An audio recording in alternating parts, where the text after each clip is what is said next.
welcome back to my YouTube channel Study with Nivedita. How are you all? Hope you all are doing well. So today I am going to start a very interesting chapter of class 12th in organic chemistry, that is P block elements.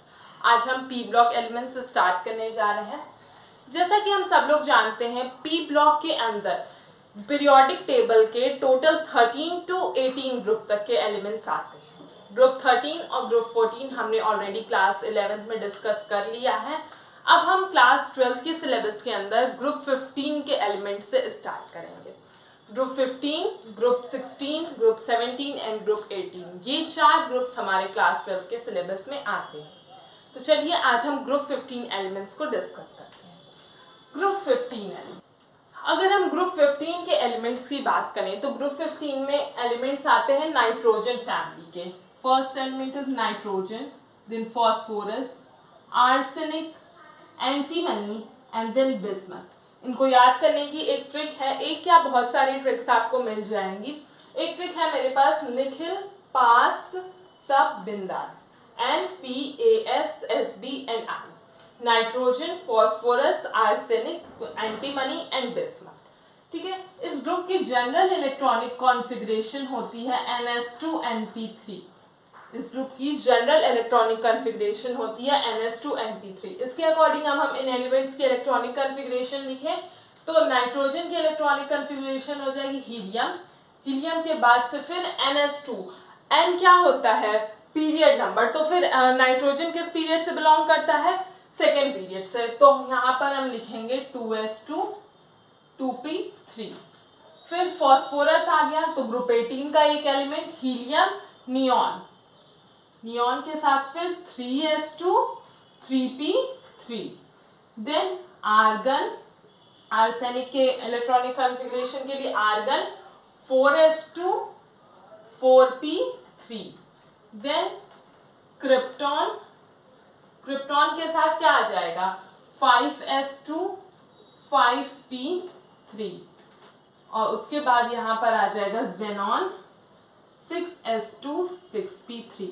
But अभी इन elements की electronic configuration last की पूरी नहीं हुई है. इन दोनों में D block भी आता है तो डी सबशेल भी आता है. तो यहाँ पर आ जाएगा 3d10, यहाँ पर 4d10, यहाँ पर 5d10 एंड इसके साथ अभी भी ये कंप्लीट नहीं है, ये F सबशेल भी इसमें आता है तो ये हो जाएगा 4f14.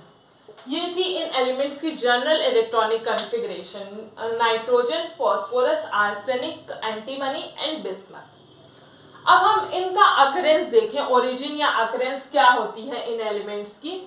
तो नाइट्रोजन जो है, नाइट्रोजन हम जानते हैं एटमॉस्फेयर की में सबसे ज्यादा पाई जाने वाली गैस नाइट्रोजन ही होती है, जिसका एयर में कितना कंटेंट होता है नाइट्रोजन का? 78%.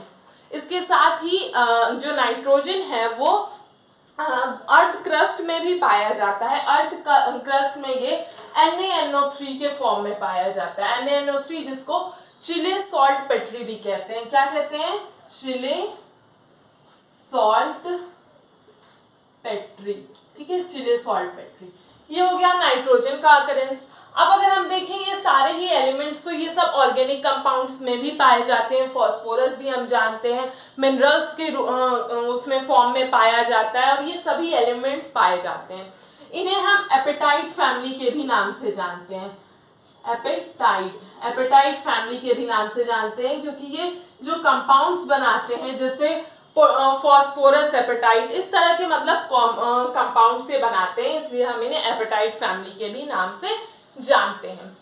और अगर इनकी ओरिजिन देखें तो नाइट्रोजन जो है वो एयर में भी 78% पाया जाता है और साथ में अर्थ क्रस्ट में ये NaNO3 सोडियम नाइट्रेट के फॉर्म में पाया जाता है, जिसका अनदर नेम हम कहें तो क्या होता है? चिले सॉल्ट पेट्री होता है. ठीक है. अब हम इन ग्रुप के एलिमेंट्स की कुछ जनरल ट्रेंड्स के बारे में अगर देख लें तो ये किस तरीके से ग्रुप के अंदर एग्जिस्ट करते हैं वो देख लेते हैं. देखिए, ये हम जानते हैं एटॉमिक रेडियाई जो होता है वो डाउन द ग्रुप इंक्रीज होता है. डाउन द ग्रुप क्या होगा? इंक्रीज होगा. तो हम यहाँ पर लिख सकते हैं इसके लिए एटॉमिक रेडियाई एटॉमिक रेडियाई जो है वो डाउन द ग्रुप इंक्रीज होता है। क्यों इंक्रीज होता है, रीजन आप जानते हैं, क्योंकि एटम्स का साइज बढ़ता जाता है। एटम का साइज बढ़ना मतलब सब शेल्स इंक्रीज हो जाते हैं, नंबर ऑफ शेल्स इंक्रीज होने लगते हैं। तो एटॉमिक रेडियाई जो है हम इसका ट्रेंड लिख सकते हैं down the group. Down the group क्या होता है, ये इंक्रीज होता है। ठीक, ये हो गई एटॉमिक रेडियाई की बात। फिर दूसरी चीज electron ionisation enthalpy. Ionisation enthalpy, ionisation enthalpy जो होती है जैसे जैसे साइज बढ़ता जाता है, देखिए मान लीजिए ये न्यूक्लियस है किसी एटम का और ये उसके अराउंड में सब उसके शेल्स हैं। जब तक ये न्यूक्लियस के पास के जो सेल्स हैं इनके अंदर इलेक्ट्रॉन को अट्रैक्ट करने की, आयनाइज होने की एंथैल्पी ज्यादा होगी, और जैसे जैसे ये न्यूक्लियस से दूर चलते चले जाएंगे इनकी बॉन्ड बनाने की एंथैल्पी यानी कि आयनाइजेशन एंथैल्पी घटती चली जाएगी। तो बड़े एटम्स के पास ऐसा होगा कि ज्यादा नंबर ऑफ शेल्स होंगे, इसीलिए जो बिगर एटम्स होते हैं उनकी आयनाइजेशन एंथैल्पी स्मॉलर एटम्स के कंपैरिजन में छोटी होती है। तो आयनाइजेशन एंथैल्पी का ट्रेंड अगर हम देखें तो सबसे ज्यादा आयनाइजेशन एंथैल्पी नाइट्रोजन की होगी, फर्स्ट नंबर है, then phosphorus, then arsenic, then antimony and then bismuth. ठीक है, तो ये हो गया हमारा आयनाइजेशन एंथैल्पी का ट्रेंड। अब इसी तरीके से इलेक्ट्रोनेगेटिविटी। इलेक्ट्रोनेगेटिविटी क्या होती है, इलेक्ट्रॉन को अट्रैक्ट करने की जो टेंडेंसी होती है उसे ही हम इलेक्ट्रोनेगेटिविटी कहते हैं। तो जैसा अभी मैंने आपको एग्जांपल से समझाया था कि न्यूक्लियस जैसे जैसे दूर चलता है, इलेक्ट्रॉन के पास क्या होता है, देखिए इलेक्ट्रॉन के पास नेगेटिव चार्ज होता है, न्यूक्लियस पे पॉजिटिव चार्ज होता है। तो जैसे जैसे साइज इंक्रीज होगा न्यूक्लियस से दूरी बढ़ती चली जाएगी, तो जब न्यूक्लियस दूर होता चला जाएगा तो वो अदर एटम्स के इलेक्ट्रॉन को कैसे अट्रैक्ट करेगा, इसीलिए इलेक्ट्रोनेगेटिविटी क्या होती है, the tendency to attract electrons. तो जैसे जैसे न्यूक्लियस दूर चलता चला जाएगा यानी कि पॉजिटिव चार्ज दूर होगा, वैसे ही नेगेटिव चार्ज को अट्रैक्ट करने की एफिनिटी या टेंडेंसी जो है वो कम होती चली जाएगी। तो ऐसा किन एलिमेंट्स के साथ होगा, जिनका साइज बड़ा है, जिनका साइज बड़ा है उनका न्यूक्लियस दूर होगा, और न्यूक्लियस दूर होगा तो इलेक्ट्रॉन को अट्रैक्ट करने की टेंडेंसी भी कम होगी। तो यहाँ से हम लिख सकते हैं कि जो इलेक्ट्रोनेगेटिविटी होती है, इलेक्ट्रोनेगेटिविटी का क्या ट्रेंड होगा, सबसे ज्यादा ऑफ कोर्स नाइट्रोजन की होगी क्योंकि उसका साइज सबसे छोटा है। तो नाइट्रोजन की इलेक्ट्रोनेगेटिविटी सबसे ज्यादा, then phosphorus, then arsenic, then antimony and then bismuth. Actually bismuth और एंटीमनी की जो इलेक्ट्रोनेगेटिविटी होती है ऑलमोस्ट सेम होती है, इसलिए हम यहाँ पर ये सिंबल लगाते हैं। ठीक है, कितने ट्रेंड्स हो गए, 3 ट्रेंड्स हो गए, atomic radii, ionisation enthalpy, electronegativity. अब एक और चीज आती है, वो क्या है, देखिए मेल्टिंग पॉइंट। मेल्टिंग पॉइंट क्या होगा, मेल्टिंग पॉइंट जैसे जैसे साइज बढ़ता चला जाएगा, बॉन्ड्स स्ट्रॉन्गर होते हैं, न्यूक्लियस के साथ जो अट्रैक्शन फोर्स होता है वो बढ़ता चला जाता है, तो मेल्टिंग पॉइंट क्या होगा, डाउन द ग्रुप इंक्रीज होगा। डाउन द ग्रुप यानी कि सबसे कम नाइट्रोजन का, देन फॉस्फोरस का, देन आर्सेनिक का, देन बिस्मथ का, देन एंटीमनी का, और उसके बाद फिर बिस्मथ का। तो सबसे ज्यादा मेल्टिंग पॉइंट किसका होगा, बिस्मथ का होगा। तो हम देखें तो down the group melting point increase होता जाता है। तो देन नाइट्रोजन का सबसे कम, फिर फॉस्फोरस का, फिर आर्सेनिक का, then antimony and then bismuth. ठीक है, ये इंक्रीज होता चला जाता है मेल्टिंग पॉइंट में। इसका एक और रीजन हम कह सकते हैं कि शील्डिंग इफेक्ट या इनर्ट पेयर इफेक्ट की वजह से ऐसा होता है। Main reason inert pair effect किसका होता है, तो बॉइलिंग पॉइंट का होता है। सिंस बॉइलिंग पॉइंट का ट्रेंड तो ऐसा ही चलता है बट थोड़ा सा डिफरेंस होता है। क्या होता है, देखिए नाइट्रोजन, फॉस्फोरस, आर्सेनिक, यहां तक तो बॉइलिंग पॉइंट इंक्रीज होता है डाउन द ग्रुप, लेकिन आर्सेनिक के बाद से बॉइलिंग पॉइंट डिक्रीज होना शुरू हो जाता है।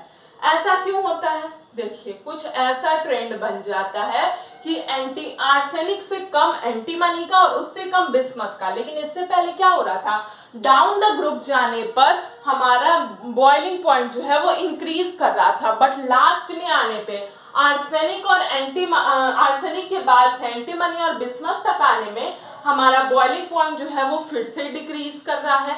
इसका क्या रीजन है? तो इसका क्लियर रीजन ये है due to inert pair effect. Inert pair effect क्या होता है? देखिए, इनर्ट पेयर इफेक्ट आपने क्लास 11 में भी पढ़ रखा है। इसका इनर्ट पेयर इफेक्ट एक्चुअली होता क्या है, जो न्यूक्लियस होता है वो अपने आसपास के कुछ शेल्स को और उनके इलेक्ट्रॉन को अपनी तरफ अट्रैक्ट करता है, लेकिन जो दूर होते हैं उससे इलेक्ट्रॉन, जो शेल्स उससे दूर होते हैं वो न्यूक्लियस की तरफ ज्यादा अट्रैक्ट नहीं हो पाते हैं। तो उन पास वाले शेल्स और उन दूर वाले शेल्स के बीच में एक शील्ड क्रिएट हो जाती है, जिसको शील्डिंग इफेक्ट कहते हैं। तो ऐसा जो होता है बड़े एटम्स में पुअर शील्डिंग इफेक्ट पाया जाता है, और पुअर शील्डिंग इफेक्ट होने की वजह से यहाँ पर इनर्ट पेयर इफेक्ट देखने को मिलता है। और इनर्ट पेयर इफेक्ट ही रीजन है कि नाइट्रोजन, फास्फोरस और आर्सेनिक तक तो बॉइलिंग पॉइंट बढ़ता है, लेकिन आर्सेनिक के बाद से बॉइलिंग पॉइंट ग्रेजुअली डिक्रीज करने लगता है। ठीक है, तो ये हो गए कुछ general trends of group 15 elements.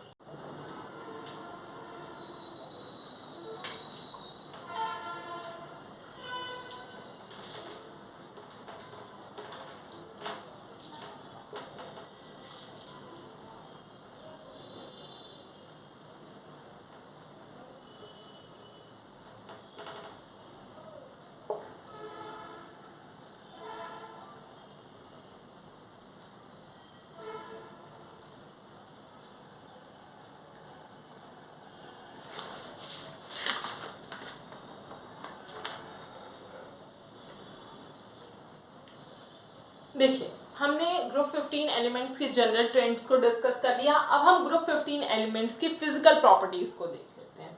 तो फिजिकल प्रॉपर्टीज में देखा जाए तो nitrogen, phosphorus, arsenic, antimony and bismuth, इनमें से जो केवल नाइट्रोजन ही एक ऐसा है जो डाई एटॉमिक मॉलिक्यूल फॉर्म करता है। डाई एटॉमिक मॉलिक्यूल फॉर्म करता है। बाकी ये सभी एलिमेंट्स जो हैं ये पॉली एटॉमिक मॉलिक्यूल फॉर्म करते हैं। ठीक है, यानी कि केवल नाइट्रोजन ही एक ऐसा है जो N2 के फॉर्म में एग्जिस्ट करता है। बाकी ये सभी ही P2 या AS2 इस फॉर्म में एग्जिस्ट नहीं करते हैं। पॉली एटॉमिक यानी कि 2 से ज्यादा एटम वाले कंपाउंड ये फॉर्म करते हैं। और दूसरी बात, नाइट्रोजन और फास्फोरस, केवल यही दोनों इसमें क्या है, नॉन मेटल्स हैं। क्या है? नॉन मेटल्स हैं। आर्सेनिक और एंटीमनी ये दोनों मेटेलॉइड्स हैं। क्या है? मेटेलॉइड्स। और ओनली वन बिस्मथ जो है ये एक मेटल है। ठीक है, तो नाइट्रोजन और फास्फोरस नॉन मेटल हो गए, आर्सेनिक और एंटीमनी मेटेलॉइड, और बिस्मथ जो है वो मेटल है। डाउन द ग्रुप आने पर मेटेलिक कैरेक्टर इंक्रीज करता है। मेटेलिक कैरेक्टर जो है ये इंक्रीज करता है। क्यों? ड्यू टू किस वजह से? Decrease in ionisation enthalpy. Ionisation enthalpy अभी मैंने आपको बताया कि डाउन द ग्रुप जाने पर आयनाइजेशन एंथैल्पी कम होती है, तो इसकी वजह से मेटेलिक कैरेक्टर इंक्रीज करता है। और दूसरा रीजन क्या है? Due to increase in size. नीचे जाने पर साइज बढ़ता है, इसलिए मेटेलिक कैरेक्टर भी बढ़ता है। तो ये कुछ जनरल फिजिकल प्रॉपर्टीज हो गई। क्या क्या फिजिकल प्रॉपर्टी है एक बार रिकैप कर लेते हैं। So nitrogen and phosphorus are non metals, arsenic and antimony are metalloids, bismuth is a metal. ठीक है, ये हो गई इनकी जनरल कैरेक्टरिस्टिक। नाइट्रोजन जो है वो हमेशा डाई एटॉमिक मॉलिक्यूल फॉर्म करता है। बाकी सभी मेंबर्स, फास्फोरस, आर्सेनिक, एंटीमनी और बिस्मथ, ये सभी पॉली एटॉमिक कंपाउंड फॉर्म करते हैं। दूसरी चीज, डाउन द ग्रुप जाने पर मेटेलिक कैरेक्टर इंक्रीज होता है। क्यों इंक्रीज करता है? Due to decrease in ionisation enthalpy and due to increase in size. इन दो रीजंस की वजह से डाउन द ग्रुप जाने पर मेटेलिक कैरेक्टर जो है वो इंक्रीज करता है। ठीक है, यही रीजन है कि ऊपर नॉन मेटल्स थे, देन मेटलॉइड्स बने, और सबसे नीचे जाते जाते एक मेटल बन गया। अब हम इनकी कुछ जनरल केमिकल प्रॉपर्टीज को डिस्कस कर लेते हैं। केमिकल प्रॉपर्टीज को डिस्कस कर लेते हैं। देखिए, केमिकल प्रॉपर्टीज का मतलब क्या होता है कि इनकी कंपाउंड बनाने की, ये तो फिजिकल प्रॉपर्टी हो गई, इनकी अपीयरेंस से क्या पता चलता है हमें, और उसके बाद से अब इनकी केमिकल प्रॉपर्टीज देख लेते हैं, यानी कि इनकी एटॉमिक प्रॉपर्टीज हम जिनको कह सकते हैं कि क्या होती हैं। तो हम देख लेते हैं केमिकल प्रॉपर्टीज। केमिकल प्रॉपर्टीज सबसे पहले nitrogen, phosphorus, arsenic, antimony and bismuth. देखिए ग्रुप 15 के एलिमेंट्स मेनली 3 तरह की ऑक्सीडेशन स्टेट शो करते हैं। 3 तरह की ऑक्सीडेशन स्टेट शो करते हैं। कौन कौन सी 3 तरह की ऑक्सीडेशन स्टेट शो करते हैं? -3, +3 एंड +5। केवल यही 3 ऑक्सीडेशन स्टेट ग्रुप 15 के एलिमेंट शो करते हैं। अब इनमें से एक एक करके देख लेते हैं। देखिए -3 ऑक्सीडेशन स्टेट की टेंडेंसी डाउन द ग्रुप जाने पर डिक्रीज होती है। -3 ऑक्सीडेशन स्टेट की टेंडेंसी डाउन द ग्रुप जाने पर डिक्रीज होती है, यानी कि नीचे जाते जाते नाइट्रोजन से बिस्मथ तक जाते जाते -3 ऑक्सीडेशन स्टेट शो करने की टेंडेंसी डिक्रीज हो जाती है। Why? Due to increase in metallic character, क्योंकि नीचे जाने पर मेटेलिक कैरेक्टर बढ़ता है, इस वजह से -3 ऑक्सीडेशन स्टेट शो करने की टेंडेंसी डाउन द ग्रुप जाने पर डिक्रीज हो जाती है। फिर दूसरी ऑक्सीडेशन स्टेट +3 देखें तो +3 ऑक्सीडेशन स्टेट जो है वो डाउन द ग्रुप जाने पर इंक्रीज होती है, यानी कि जैसे जैसे हम नीचे जाएंगे +3 ऑक्सीडेशन स्टेट शो करने की टेंडेंसी बढ़ जाती है, और +5 ऑक्सीडेशन स्टेट शो करने की tendency down the group decrease हो जाती है। वहीं नीचे जाने पर +5 की टेंडेंसी डिक्रीज हो जाएगी और +3 की टेंडेंसी इंक्रीज हो जाएगी। ऐसा क्यों हो रहा है? Due to inert pair effect. अभी मैंने आपको समझाया inert pair effect. Inert pair effect की ही वजह से नीचे जाने पर +3 की टेंडेंसी इंक्रीज हो रही है और +5 की टेंडेंसी जो है वो डिक्रीज हो रही है, यानी कि +3 से कंपाउंड बनाने वाले एलिमेंट्स की जो +3 ऑक्सीडेशन शो करने की टेंडेंसी डाउन द ग्रुप बढ़ेगी और +5 ऑक्सीडेशन स्टेट शो करने की टेंडेंसी डाउन द ग्रुप घटेगी, यानी कि ऊपर के स्टेट +5 टेंडेंसी ज्यादा शो करेंगे, जबकि नीचे के एलिमेंट्स जो है वो +3 ऑक्सीडेशन स्टेट ज्यादा शो करेंगे। तो ये हो गया ऑक्सीडेशन स्टेट के बारे में। अब देखा जाए तो नाइट्रोजन जो है वो +1, +2 और +4 ऑक्सीडेशन स्टेट डिस्प्रपोर्शनेशन रिएक्शन में शो करता है। वहीं फास्फोरस भी +2 और +4 की +1 और +4 ये 2 ऑक्सीडेशन स्टेट डिस्प्रपोर्शनेशन रिएक्शन में शो करता है। नाइट्रोजन एसिडिक मीडियम में शो करता है और फास्फोरस एसिडिक और अल्कलीन दोनों ही मीडियम में डिस्प्रपोर्शनेशन रिएक्शन में +1 और +4 ऑक्सीडेशन स्टेट शो करता है। तो केमिकल प्रॉपर्टीज हो गई हमारे पास। अब हम इसके जनरल प्रॉपर्टीज का last topic anomalous behaviour of nitrogen ये देख लेते हैं। क्या देखना है हमें? Anomalous behaviour of nitrogen. Anomalous behaviour का मतलब होता है कि कुछ अलग बिहेवियर शो करना, यानी कि जैसा काम बाकी के ग्रुप एलिमेंट्स कर रहे हैं उससे थोड़ा डिफर वर्क करना। डिफर वर्क करने का मतलब क्या है? जैसे अभी मैंने आपको बताया था कि नाइट्रोजन ही केवल एक ऐसा कंपाउंड है जो पॉलीएटॉमिक मॉलिक्यूल फॉर्म करता है, बाकी सभी नाइट्रोजन ही केवल एक ऐसा कंपाउंड है जो डाईएटॉमिक मॉलिक्यूल फॉर्म करता है, बाकी सभी पॉलीएटॉमिक मॉलिक्यूल फॉर्म करते हैं। तो ये क्या हुआ? कुछ अलग काम किया नाइट्रोजन ने। चलिए हमारी हेडिंग क्या है? Anomalous behaviour. एनोमलस बिहेवियर मतलब कुछ हिंदी में देखें तो विचित्र व्यवहार, यानी कि कुछ अलग बिहेवियर नाइट्रोजन जो शो करता है। सबसे पहली बात, एनोमलस बिहेवियर शो करने का रीजन क्या है? पहली चीज क्या है? Small size. ग्रुप 15 के सभी एलिमेंट्स में से नाइट्रोजन की साइज सबसे छोटी है। फिर देखते हैं दूसरा, दूसरा रीजन क्या है, high ionisation enthalpy. Ionisation enthalpy down the group decrease हो रही थी, तो अबव द ग्रुप यानी कि फर्स्ट एलिमेंट की आयनाइजेशन एंथैल्पी सबसे ज्यादा होगी, तो क्या लिख सकते हैं हम, हाई आयनाइजेशन एंथैल्पी। तीसरी चीज क्या है, हाई इलेक्ट्रोनेगेटिविटी। हाई इलेक्ट्रोनेगेटिविटी, ये भी मैंने आपको बताया था कि electronegativity down the group decrease होती है, तो अबव द ग्रुप सबसे अधिक होगी, यानी नाइट्रोजन की इलेक्ट्रोनेगेटिविटी सबसे ज्यादा होगी। तो ये तीन मेन रीजंस हैं जिनकी वजह से नाइट्रोजन एनोमलस बिहेवियर शो करता है। सबसे छोटा साइज नाइट्रोजन का, सबसे हाई आयनाइजेशन एंथैल्पी नाइट्रोजन की, और सबसे ज्यादा इलेक्ट्रोनेगेटिविटी भी नाइट्रोजन ही शो करता है। दूसरी बात, नाइट्रोजन जो है वो ट्रिपल बॉन्ड के साथ 2 सिग्मा और 1 पाई बॉन्ड के साथ, ये 2 सिग्मा और 1 पाई बॉन्ड के साथ ये 3 बॉन्ड वाला नाइट्रोजन मॉलिक्यूल N2 का फॉर्मेशन करता है। नाइट्रोजन N4 क्यों नहीं बनाता, क्योंकि N4 जो है ये P4 से कम स्टेबल होता है।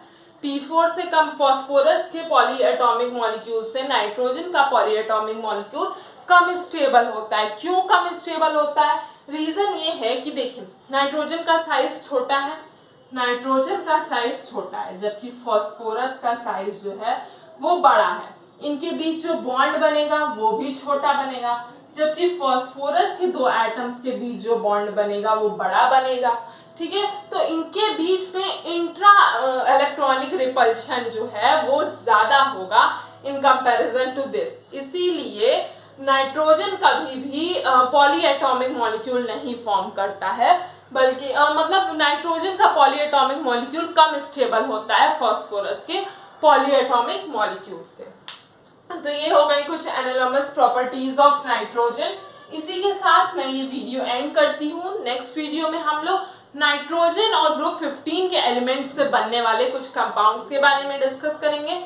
तब तक आप ये सभी ट्रेंड्स को रिवाइज करिए। अगर आपको इसमें कोई भी डाउट है तो आप मुझसे कमेंट सेक्शन में पूछिए, मैं उससे ज़रूर आंसर करूंगी। अगर आपको वीडियो पसंद आया तो इसे लाइक करिए, कमेंट्स करिए, शेयर करिए और मेरे चैनल को सब्सक्राइब ज़रूर करिए। Thank you.